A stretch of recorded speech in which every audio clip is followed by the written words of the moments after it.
What's going on, everybody? Travis here. Jason's on vacation, so I guess I got to do a mock draft by myself. But I got Mark hanging out with me. We're doing a 10-team PPR. I got to make sure I'm looking at the lens so I don't get a lazy eye here. 10-team PPR format. I'm taking it at the 7 spot here. Draft is just about to start.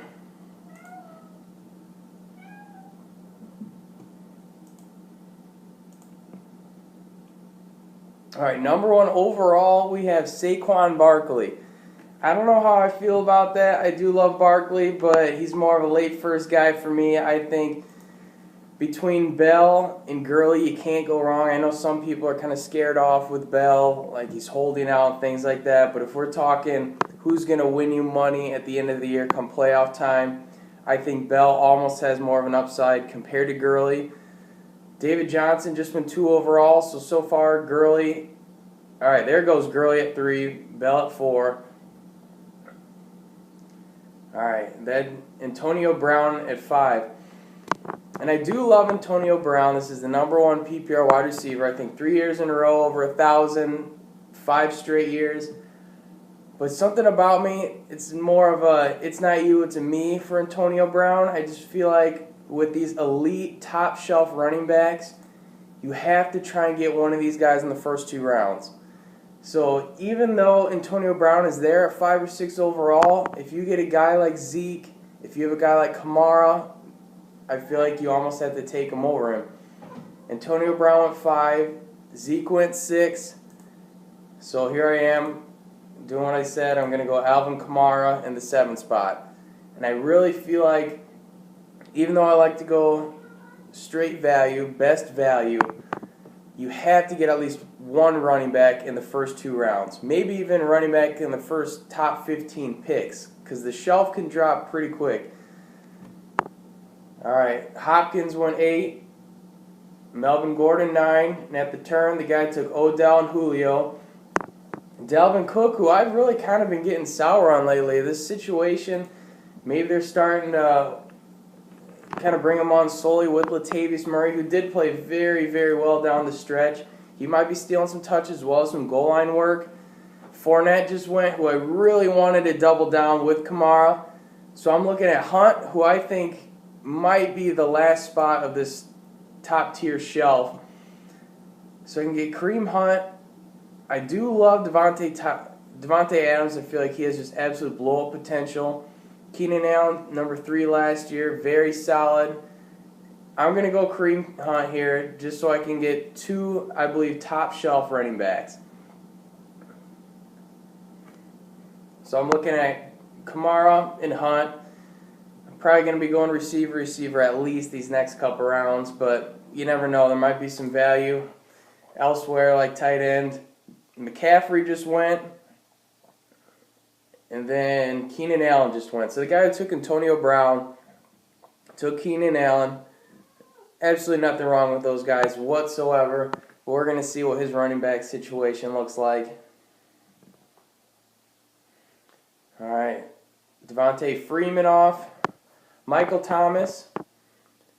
Gronkowski just went. So I think Devontae Adams looking like he's going to slide out of the 2nd round. I just don't think there's any reason why he is not top 6, top 7 wide receiver at the end of the year. He's never gone over 1,000 yards. That ends this year with Aaron Rodgers being his lone main guy to go to. Joe Mixon. So Saquon at number 1 overall took Joe Mixon, riding a couple hype trains here. And I really think he's got to get some receiver.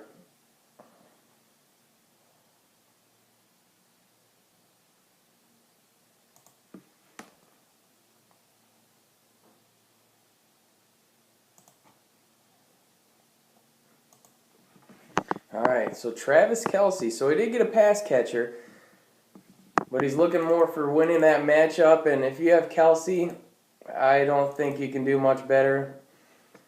I mean, you're looking at, I feel like Gronk, Kelce, and Ertz are your top tier tight ends. And after that, it's pretty lukewarm, anywhere from 4 to the 8 spot. And I feel like if you don't get one of those 3 guys sit on it, look in the middle rounds, get a guy like a Trey Burton, get a Kyle Rudolph.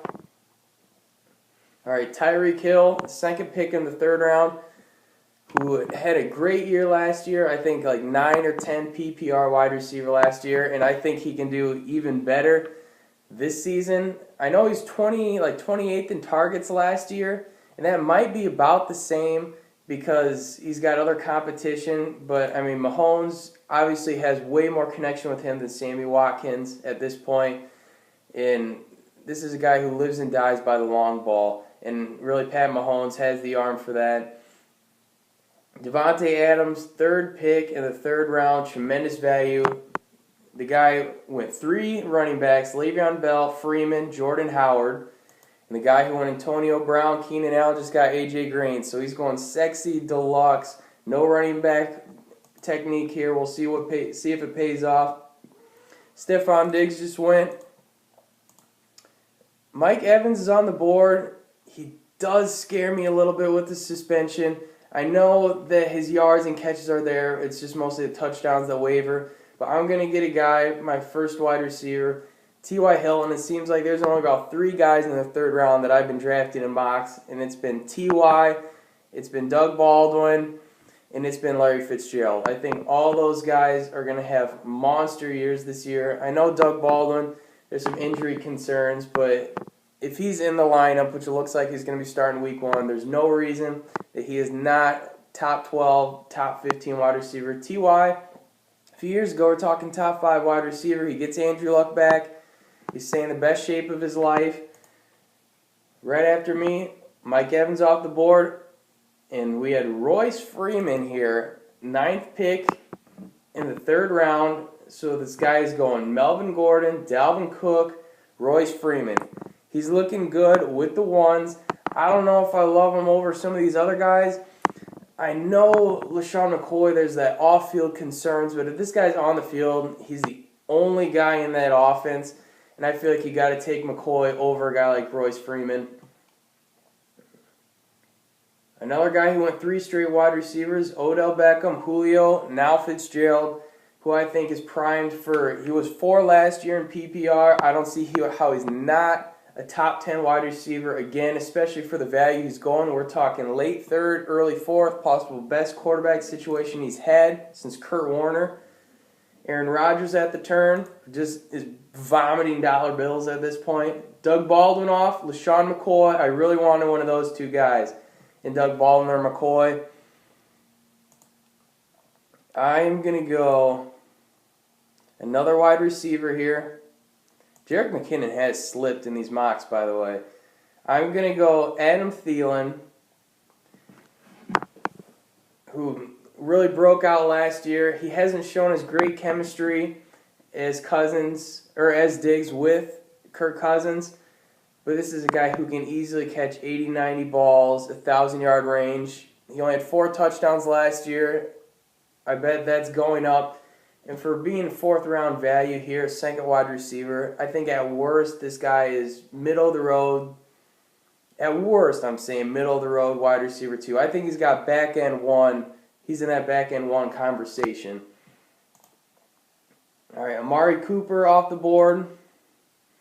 I don't know. I've just been burned on Amari Cooper too many times to get about it. All right, so the guy went 3 wide receivers, Kenyon Drake. So not bad here. We're going to see what his RB2 is looking like. But Kenyon Drake, even though they're saying that him and Frank Gore might be splitting some workload here, I'm not buying into it. I feel like Kenyon Drake is far superior in terms of talent, not to mention his pass-catching ability and age. Juju Schuster off for the first wide receiver for the guy who took 3 running backs. Jerick McKinnon just went when we're talking about the 8th pick in the 4th round. So this guy was going late 2nd just a couple weeks ago to solid middle to even late 4th round. Alex Collins off the board. All right, Jarvis Landry and Chris Hogan at the turn for the number 1 spot team. And I really like both those guys. I mean, Jarvis Landry, big year last year, finally found the end zone. I think his career high 9 touchdowns. Josh Gordon is reporting back, so maybe some of the volume isn't going to be there compared to the last few years, but I still feel like your over-under for Jarvis Landry is roughly 80, 85 balls. And with that said, if you're getting him at the turn, the fourth, I've seen him go plenty of times in the fifth round here. Someone like that you can definitely depend on for your second, third wide receiver. Chris Hogan, I think, he's healthy. Very solid wide receiver, too. This guy was top 10 before getting injured. We had a big run. Demaryius Thomas, Derrick Henry, Josh Gordon, Mark Ingram, Lamar Miller. It's back to me. You know, I usually like to wait on tight ends until that middle range, but Zach Ertz is still on the board here. So I'm going to pick me up some Zach Ertz. We're talking late fifth round here. This is a guy, there's no reason why he couldn't be the number one tight end at the end of the season in terms of PPR formats. Carson Wentz loves him. He did find chemistry with Nick Foles, who's looking like he's going to be starting the year off here. All right, Marshawn Lynch off the board, who had very underrated season last year. Jimmy Graham, who's looked really good with Aaron Rodgers. And all right, at the turn here, Jay Ajayi, Kerryon Johnson, both some upside guys. Jay Ajayi, if they just run him till he dies, which I think they could, it's his contract year. He has long-term health issues with his knees. Run him until he falls off. I feel like he's going to get that volume to get you back in RB1, if not high volume RB2. Kerryon Johnson has the upside.